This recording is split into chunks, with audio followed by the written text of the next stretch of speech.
E aí galerinha, bem-vindo a mais uma videoaula com o professor Raul, onde dessa vez irei tratar com vocês Teorema de Tales e relações métricas no círculo, tá certo?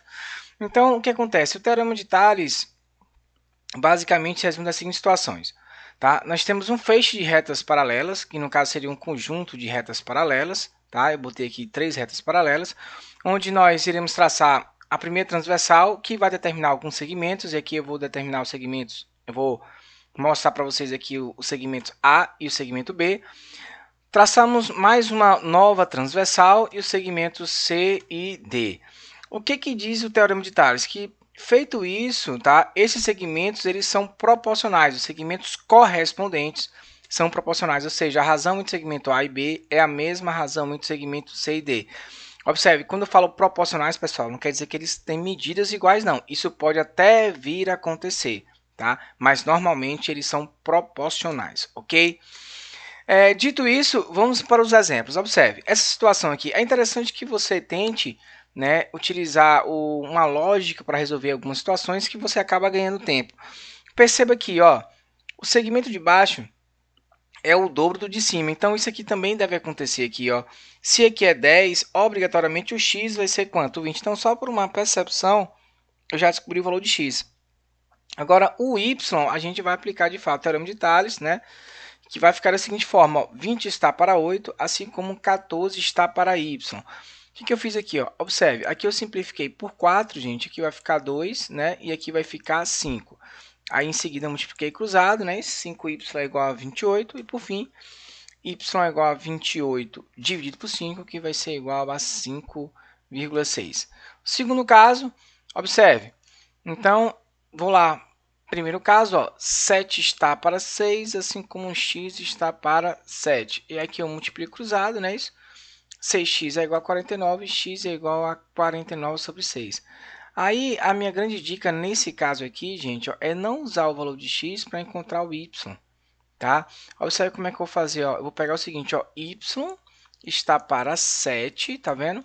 Assim como 5 está para 6, tá vendo? Então, eu pego segmentos correspondentes, né, das duas transversais e monto essa igualdade entre esses segmentos, tá vendo? Feito isso, ó, efetuou multiplicação cruzado aqui, né? 6y é igual a 35 e por fim, y é igual a 35 sobre 6. Raul, se eu quisesse utilizar o x para achar o y, poderia? Poderia e também daria certo, né? A grande dificuldadezinha que você iria encontrar é o fato desse valor de x aqui ser uma fração, tá? Mas fora isso, era possível sim. Tá? O teorema da bissetriz interna, né? Que ela garante o seguinte, que a razão entre os segmentos CM é a mesma entre os segmentos B e N, no caso, né? Um lado e esse segmento que a bissetriz determina, né? Que é o segmento M, e aí o outro lado, aqueles triângulos, né? Que formam o ângulo com o qual essa bissetriz é traçada, né? E o segmento N, que ela determina sobre o seu lado oposto, beleza? Então aqui um caso, olha só, que nós temos, tá vendo? Nós temos essas informações e queremos descobrir x e y. Eu gosto de resolver esse tipo de questão assim, observe, ó, eu somo esses dois lados, ó, 7 mais 14 é quanto? 21.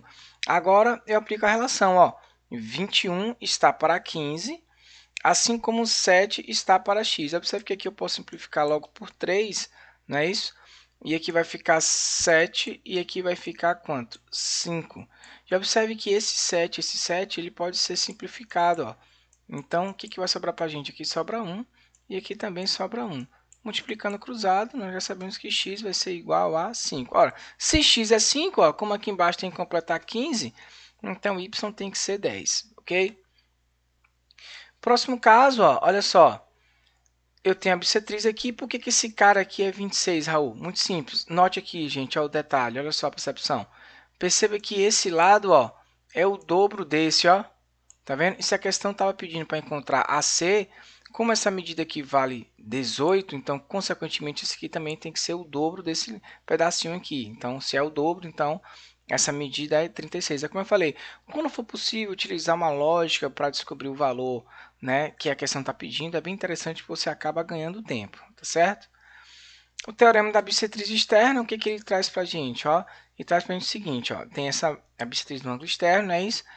o que ele traz? Ó, ele fala o seguinte, que a razão entre o lado aqui C, tá vendo? Esse ladão aqui M, tá vendo? Observe, ó, é esse com esse, tá vendo? Assim como, ó, essa medida está para essa, tá vendo?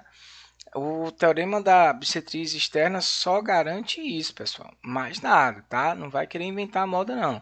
Então, ó, C está para M, assim como B está para N. A única coisa que observe, aqui é a mesma coisa, porque se você olhar, anotar no desenho, M é A mais N, só isso, tá? Então, vamos lá. Observe mais uma vez que a gente pode utilizar aquela lógica do raciocínio, a gente acaba ganhando tempo. Observe aqui, tá vendo? Se esse pedaço aqui, que é 12, é o dobro desse, então quer dizer que essa medida aqui, ó, tem que ser o dobro dessa. Se aqui é 8, então quer dizer que esse pedaço aqui vai ter que ser quanto? Ó? 16, como já está escrito aí, tá vendo?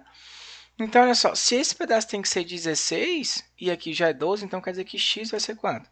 4. Também não utilizei a lógica. É interessante que você faça isso, que você ganha bastante tempo. Indo para relações métricas no círculo, né, nós temos essas três aqui, né? Quando você tem dois segmentos, né, duas cordas, né, concorrentes, né, você tem que o produto entre os seus segmentos, né, eles são iguais, então BE vezes AE é a mesma coisa que DE vezes EC. E quando você tem dois segmentos secantes, é interessante aqui para você não esquecer, uma coisa que eu gosto de utilizar muito é assim, ó, tudo, tá vendo? PB vezes o de fora, ó, tá vendo? Tudo PD vezes o de fora. Toda vez que for secante, se associa assim, tudo vezes o de fora. E quando você tem uma situação que é um pedaço secante com tangente, então, ó, tudo vezes o de fora e o tangente, o segmento tangente, você deixa elevado ao quadrado. Então, o grande tchan do secante é você pega o pedaço todo vezes o pedaço que está fora do círculo. Então, por exemplo, observe aqui, ó, tá vendo? Ó, tudo. Quanto é tudo? 4x, né? Então, 4x vezes o pedacinho que está fora, que é quanto? X é igual, 10 é o pedaço tangente, então 10 ao quadrado. Então, 4x ao quadrado é igual a 100, x ao quadrado é 25, né? Porque eu dividi 100 por 4, então x vai ser igual a 5. Mais um exemplo, observe que aqui, ó, dá para a gente utilizar o raciocínio também, pessoal. Perceba, ó, esse segmento aqui, ó, é o triplo desse. Então, quer dizer então que x vai ser o triplo de quem? De 6. Consequentemente, x vai ser igual a quanto? 18, certinho? Por isso, a gente acaba a nossa explicação. Espero que eu tenha ajudado vocês. Um grande abraço. Bom estudo, pessoal.